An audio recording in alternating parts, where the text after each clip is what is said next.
मी आपल्या झटपट कार्यशैलीबद्दल आम्ही ऐकून होतो, आम्ही लांबून दुरून बघायचो आजभर, पण मात्र एवढ्या झटपट तुम्ही मला सांगा, शनिवारी माझा प्रवेश पक्षामध्ये झाला,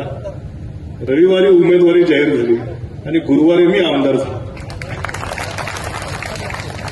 म्हणजे आपल्या झटपट कार्यशैलीबद्दल आम्ही ऐकून होतो, त्याचा अनुभव राहुरीकरांनी त्या ठिकाणी घेतलेला आहे. आणि निवडणुकीची देखील मी आपल्या सर्वांना, या ठिकाणी उपस्थित असलेल्या सर्वांना आवर्जून सांगू इच्छितो की तिकीट मिळण्यापासून पुढच्या अर्ज भरण्याची प्रक्रिया असेल आणि अर्ज काढण्याचा दिवस असेल, तो तुम्ही टीव्हीवरती बघितला असेल. या सर्व प्रक्रियेमध्ये सर्वात सिंहाचा वाटा कुणी उचलला असेल तर तो आदरणीय विखे पाटील साहेबांनी उचललेला आहे, हे आपण सर्वांनी बघितलेलं आहे.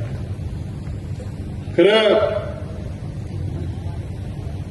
5 वर्ष विधानसभेमध्ये मी होतो,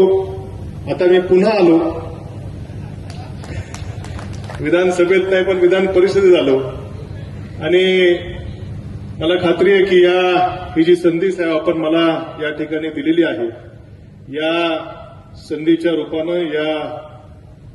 आता फक्त राहुरी नगर पाथर्डी विधानसभा मतदारसंघ तर आहेच,